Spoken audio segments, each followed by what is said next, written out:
안녕하십니까. 문답식으로 풀어보는 교과 공부 제3기의 마가복음입니다. 오늘은 제6과 속을 드러내 보이심이라는 제목을 가지고 공부를 하겠습니다. 공부하기 전에 먼저 사과 말씀을 좀 드리고 싶습니다. 제5과에서 그라사를 갖다가 가이사라고 제가 이름을 불렀습니다. 그것을 정정합니다. 죄송합니다. 자, 그러면 공부를 시작하겠습니다. 제6과 속을 드러내 보이심이라는 제목이죠. 자, 이번 주 공부는요, 마가복음 7장과 8장 전반부를 공부할 것입니다. 7장에서부터 8장 전반부입니다. 거기에는 여러 가지 논쟁거리가 있는데, 여기 논쟁거리를 몇 개 살펴보면은 어떤 것이냐 그러면 바리새인과 서기관들이요, 예수님과 논쟁을 하게 됩니다. 그 논쟁의 그 이유는 뭐냐 그러면 유대교 전통을 예수님이 거부한다는 논쟁입니다. 그는 성경제 7장 2절에요, 부정한 손을 씻지 아니하고 떡 먹는 것을 비난합니다. 이것이 손을 씻지 않고 떡을 먹으면 부정하다 해가지고 이것이 장로의 유전이 있거든요. 그 유대교의 전통과 유전을 가지고 논쟁을 합니다. 두 번째는요, 수르보니게 여인과 예수님과의 논쟁입니다. 그는 뭐냐 그러면 마가복음 7장 28절에 나오는데, 여자가 대답하여 가로되 주여 올소이다마는 상 아래 개들도 아이들의 떡 먹던 부스러기를 먹나이다 라고 얘기하는 사항이 되는데요, 여기에 대해서 논쟁을 벌어집니다. 자, 그 다음에 세 번째는 예수님을 거부하기로 작정한 사람들은요, 아무리 놀라운 이적도 보여도 아무 소용이 없다는 것입니다. 거기 마가복음 7장 37절에 있는 말씀인데, 사람들이 심히 놀라 가로되 그가 다 잘 하였도다. 귀머거리도 듣게 하고 벙어리도 말하게 한다 하니. 그러나 거부하기로 작정한 사람들은 이런 이적도 아무 소용이 없고 깨달지 못한다는 것입니다. 자, 마가복음 8장에서는요, 8장에 나오는 가르침과 전통의 상징으로요, 떡과 누룩의 의미를 나오는데 그것을 한번 살펴볼 것이다 이겁니다. 이 얘기에는 종교생활의 의미와 실천에 대한 탁월한 교훈이 담겨 있다는 것입니다. 그래서 그걸 한번 배워볼 것입니다.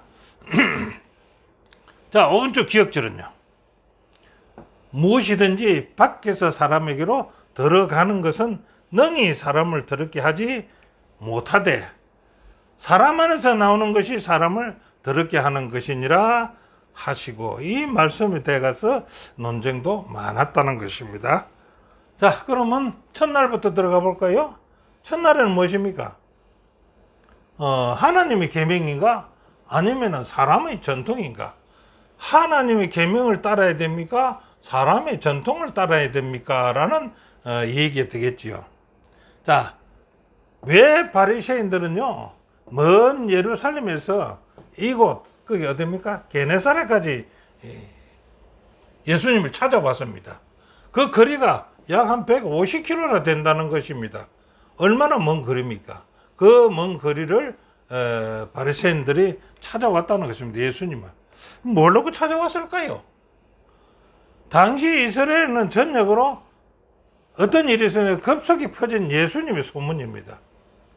그것 때문에 찾아왔는데, 찾아온 목적은 그 소문이 확실한 거고 확인하고요, 그 다음에 그 소문난 예수님을 흠잡아서요, 흠잡기 위한 밀정들이라는 겁니다. 그대로 온 사람들은 더. 그래서 그 밀정들이 주님을 공격할 근거를 찾는 것이죠. 그 찾는데 어떤 걸 찾을까요? 장로의 유전과 예수님을 대한 것을 찾는 데겠죠. 두 가지를 찾아봅니다. 쟁점.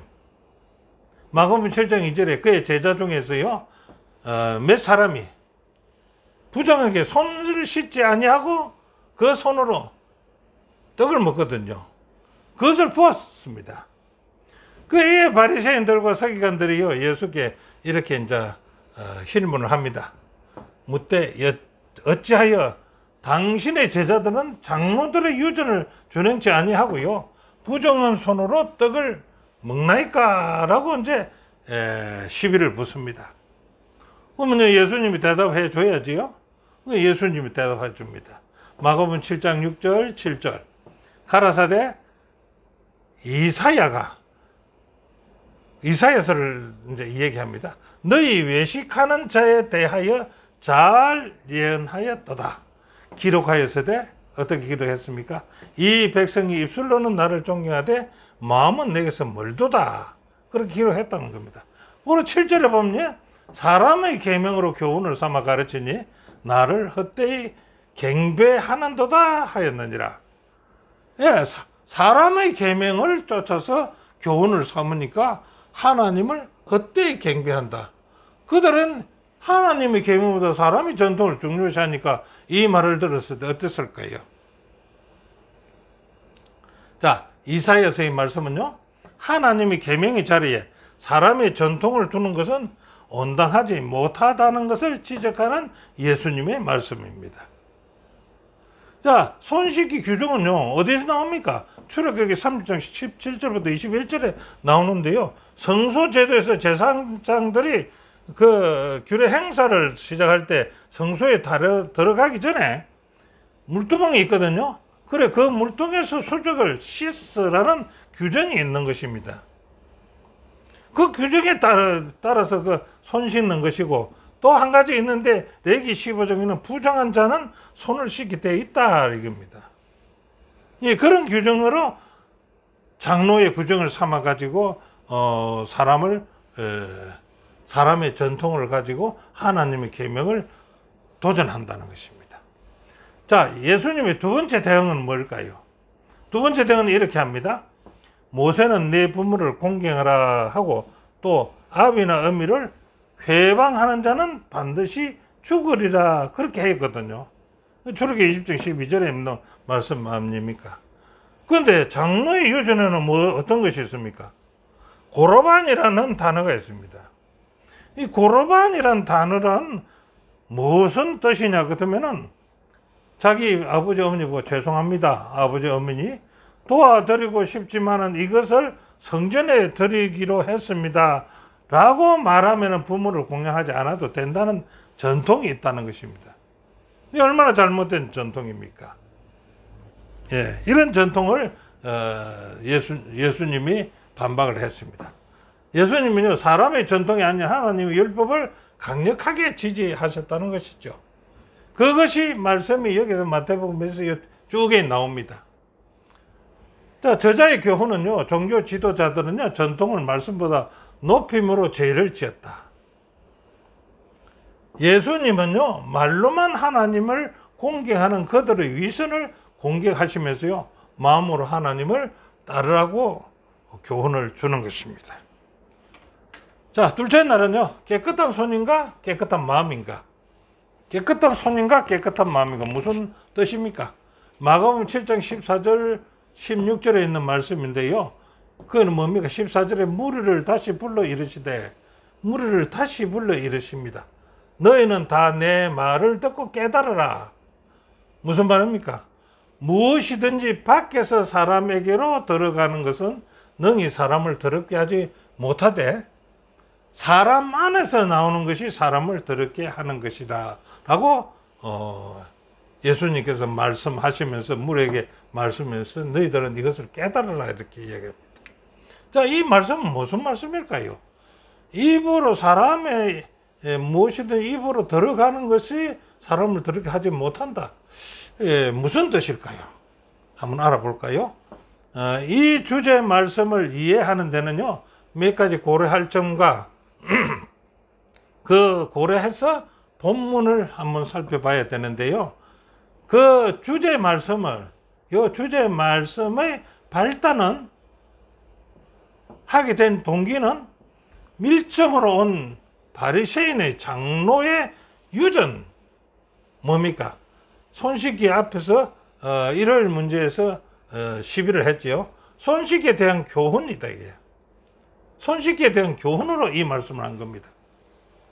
자, 그들의 주장하는 구전이나 유전의 정당성을 부인하는 말씀이 됩니다.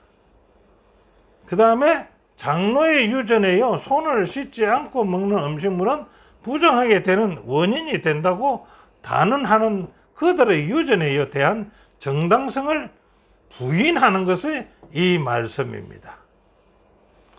예수님이 모든 음식을 깨끗하다는 마가복음 7장 19절의 말씀은요, 우리가 듣기로 좀 어색하지요? 우리는 레위기 11장의 말씀을 알고 있으니까요. 음식에 관한 율법을 폐한 것이 아니라는 것입니다. 레위기 11장에 있는 말씀이 아니라는 것입니다. 바리새인들이 만든 전통의 이방인과의 접촉한 음식이 다 부정해진다는 논리의 전통은 잘못된 것임을 우회적으로 말씀하신 것이 이 말씀이다 이겁니다. 그래서 이 말씀을 가지고 재림교회를 비판하는 사람들은 자, 먹는 거 아무렇게 먹어도 되잖아요. 사람이 먹는 것이 더럽게 하는 것이 아니다 이겠죠. 입으로 나오는 것이 더럽게 하는 것이니까 아무렇게 먹어도 된다. 이렇게 이야기하는 사람들에게는 이러한 사항을 좀 가르쳐 줘야 되지 않겠느냐 하는 것입니다. 두 번째요. 사람에서 나오는 것이 사람을 더럽게 한다는 뜻은 무엇입니까? 무엇일까요? 마가복음 7장 21절부터 23절에 이제 그 말씀을 볼 수 있는데요. 속에서 곧 사람의 마음에서 나오는 것은 악한 생각이죠. 그 다음에 곧 음란과 도적질과 살인과 간음과 탐욕과 악독과 속임과 음탕과 흘기는 눈과 회방하는 것과 교만과 광팬이 이 모든 악한 것이 다 어디서 나온다고요? 속에서 나와서 사람을 더럽게 한다. 그래서 속으로 들어가는 것이 더럽게 하는 것이 아니라 사람이 입에서 나오는 것이 더럽게 하는 것이다. 이렇게 얘기한다는 것입니다. 자, 예수님은요, 내 말을 듣고 깨달으라는 말은 무슨 뜻인가요? 여기 깨달으라는 말은 무슨 뜻인가? 육적인 음식에 관한 실체를 통해서 영적인 교훈을 제시한 비교법으로 볼 수가 있다는 것입니다. 육체를 위한 음식은요, 배로 들어가 배설물로 해결되지만은요, 사람 안에서 나오는 악한 생각은요, 악한 행동으로 만들어지기 때문에 사람들은 더럽게 한다는 것을 깨달으라는 뜻입니다. 그래서 제자들과 다시 부른 무리들을 깨달으라는 것을 얘기합니다. 자, 교훈에는요, 예수님의 말씀은요, 음식물법을 폐지하는 것이 아니라는 것입니다. 인간이 만든 전통이 무효라는 의미이다. 그분은 본문 전체에서요, 계명을 옹호하시는 분이지 계명을 폐하는 분이 아니시다는 것을 저자는 교훈으로 주십니다. 자, 셋째 날 개를 위한 부스러기라. 자, 개를 위한 부스러기가 뭡니까? 한번 볼까요? 주님은요, 이방인 지역인 그라사하고 두로에 가신 이유가 있을 것입니다. 왜 그 이방인 지역에 갔을까? 그것부터 좀 먼저 한번 알아보자겠죠. 자, 이방 땅 그라사에 간 이유는요, 거기 가니까 군대 귀신이 들린 그 광인이 있었죠. 그 광인을 고쳐줬습니다. 고쳐주고 나서 그에게 뭐라고 합니까? 예수님을 따라오니까 너는 따라오지 말고 너 그 집으로 가라 했죠. 가서 뭐 하라는 것입니까? 이방의 전도자를 쓰시겠다는 것입니다. 그래서 이 귀신 들린 자가 이방에 전도하였지 않겠습니까? 자, 그 다음 두 번째는요, 이방 땅 두로에서요, 귀신 들린 딸의 어머니를 통해서 이방인의 믿음과 구원을 보여준다는 이 얘기입니다. 이 얘기가 지금 이제 옆에 밑에서 이제 나오겠지요. 그래서 여기는 두로에서 일어난 사건입니다. 어떤 사건이 일어났습니까? 이 사건이 일어났지요. 마가복음 7장 25절 26절에요. 이에 더러운 귀신 들린 어린 딸을 둔 한 여자가 예수의 소문을 듣고요, 와서 그 발 아래 엎드립니다. 그 여자는 헬라인이요 수로보니게 족속이라는 것입니다. 근데 그는 자기 딸에게서 귀신 쫓아주시기를 예수님께 간절히 강구했다는 것입니다.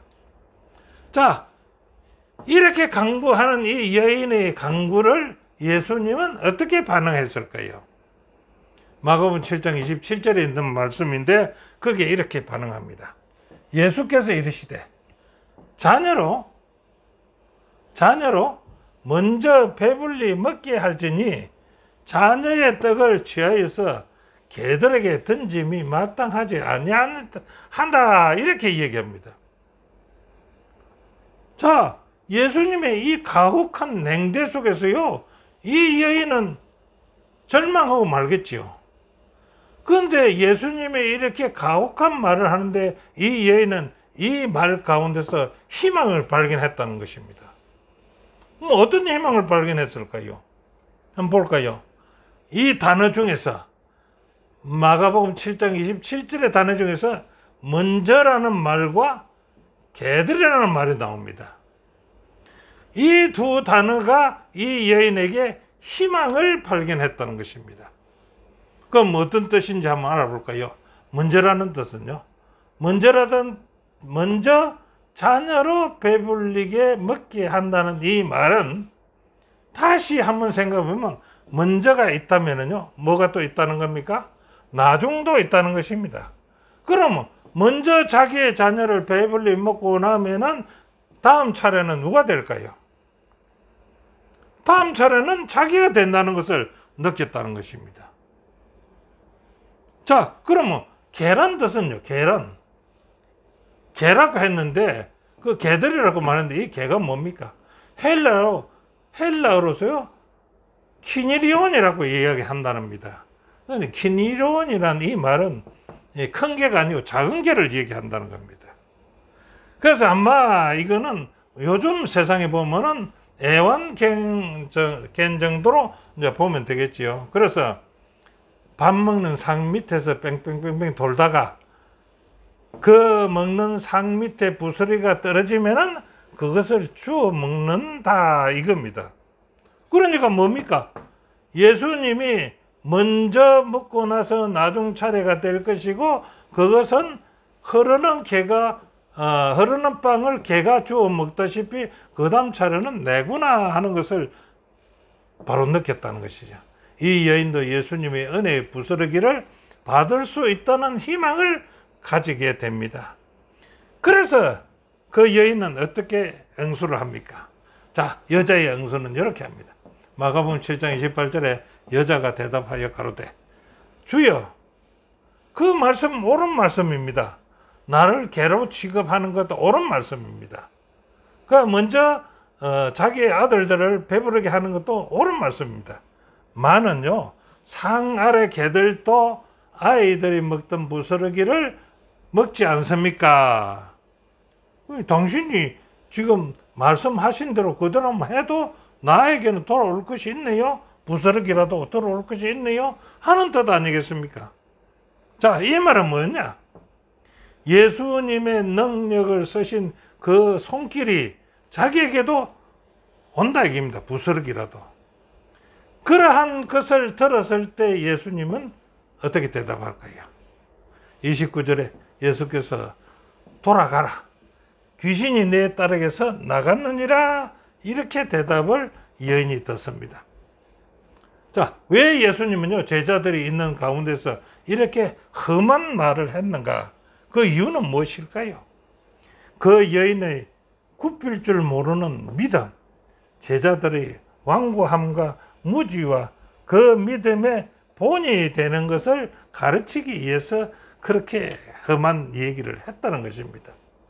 그 다음에는요, 유대 지도자들의 불신 및 저항에 비해서 현저한 대조가 되지요. 그것을 보여준다는 것입니다. 그럼 세 번째는요, 유대인과 이방인이 보인 전형적인 반응을 보인다는 것입니다. 자, 그래서 교훈에는요, 그 여인을 가혹하게 대하신 것처럼 보이지만은요, 여인은 그분 예수님의 마음을 알고 믿음으로 간구했다는 것입니다. 그녀는 이방인이지만은 외인이 아닌 하나님의 은혜를 받는 자녀가 되었다라고 저자는 말하고 있습니다. 자, 넷째 날 굳은 혀입니다. 마가복음 7장 31절 34절에 보면요, 예수께서 31절부터 34절입니다. 예수께서 두로에서 시돈을 지났어요. 데가볼로 지경을 거쳐서 갈릴리 호수로 회귀하는 중에 있었습니다. 그때 사람들이요, 기먹고 어눌한 자를 데리고 와서 예수께 안수해 주기를 부탁을 합니다. 그러니까 예수께서 그 사람을 따로 데리고 가가지고 손가락을 그의 양귀에다 넣고 침을 뱉어가서 그의 혀에 손을 대고 하늘을 향하여 단식하시면서, 이 단어를 좀 잘 살펴보시기 바랍니다. 그에게 이르시되 에바다, 이렇게 말합니다. 에바다를 번역하면은 열려라는 뜻이다 이겁니다. 귀가 열리고 어눌한 해가 바로 되기를 말한다는 것이죠. 자, 여기에 본문 중에서요, 쉬는 불명이 기머거리입니다. 이 기머거리 때렸는데 누군지도 잘 모릅니다. 그리고 어눌한 해가 있는 자가 예수께 왔을 때 어떤 일이 일어났는가 라고 한번 볼까요?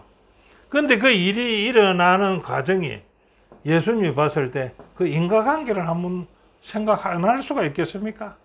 그래서 벙어리가 말 못하고 귀가 먹은 그들의 사회 인간관계가 좋을 수가 있겠습니까?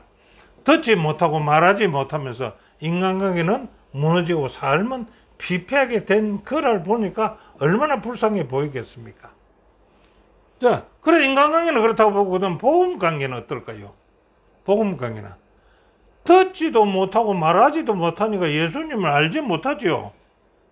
나를 고쳐 주실 거라고 주십시오라고 말하지도 못하지 않습니까? 그런 믿음도 가질 수가 없는 처지에 있는 사람이었으니까 예수님이 얼마나 애통하겠으면 그것을 향해서 단식한다는 얘기가 나오죠. 자, 주님의 말씀은 어떨까요? 듣지 못하고 말하지 못함으로 인해 겪은 괴로움과 두려움과 벌어짐과 그 고통을 주님이 아시고 함께 마음 아파하셨다. 그게 단식하며 이거를 하늘을 향해 단식하였다. 자, 그래서 주님의 반응은 뭡니까? 그 사람 따로 가서 손가락을 그의 양귀에 넣고 침 뱉어서 그의 혀에 손을 대고 하늘을 향하여 단식하시며 그에게 이르시되 에바다 하시니 이는 열려라는 뜻이라. 그의 귀가 열리고 굳어져 있던 혀가 풀어져서 말을 분명하게 할 수 있게 되었더라. 하늘을 향해서 단식한 예수님의 마음이 아니겠습니까? 예수께서 한 가지 함부를 만지면서 왜 단식했는가라고 단식에 대해서 말해볼까요? 그는 진리를 향하여 열리지 아니하는 귀와 구주를 시인하기를 간절하는 혀를 생각하고 단식하였다라고 시대의 소망은 말하고 있습니다. 그 다음에 일러스되 이 백성에게 가서 말하기를 너희가 듣기는 들어도 도무지 깨달지 못하여 보기는 보아도 도무지 알지 못하는도다. 사도행전 말씀을 인용한 겁니다.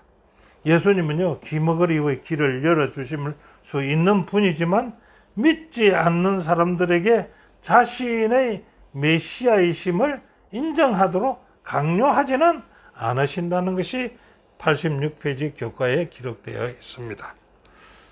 자, 교훈은요, 예수님은요, 진리의 길을 닫고 구조를 시인하지 않는 굳은 혀를 생각하며 단식하셨다. 그분의 은혜는 우리의 눈과 귀를 열어주시며 바르게 선택하기 원하신다 라고 교훈에 말하고 있습니다. 자, 다섯째 날 나쁜 떡을 주의하라. 떡도 나쁜 떡이 있나 봐요. 있겠죠.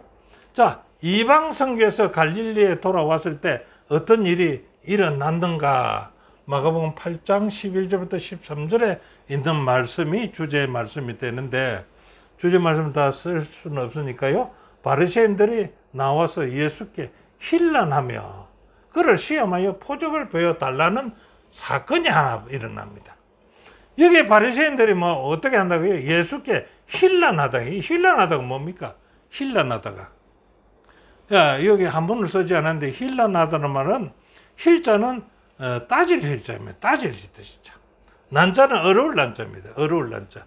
따져서 어려움을 주겠다는 뜻입니다. 그래서 힐난은 따져가지고 그 상대자에게 어려움을 주기 위한 것을 힐난이라 이렇게 얘기합니다.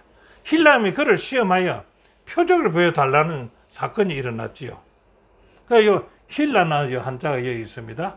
힐난, 요 힐자는 따질 힐자, 따지다. 난자는 어려울 난자. 따져서 어려움을 주기 위해서.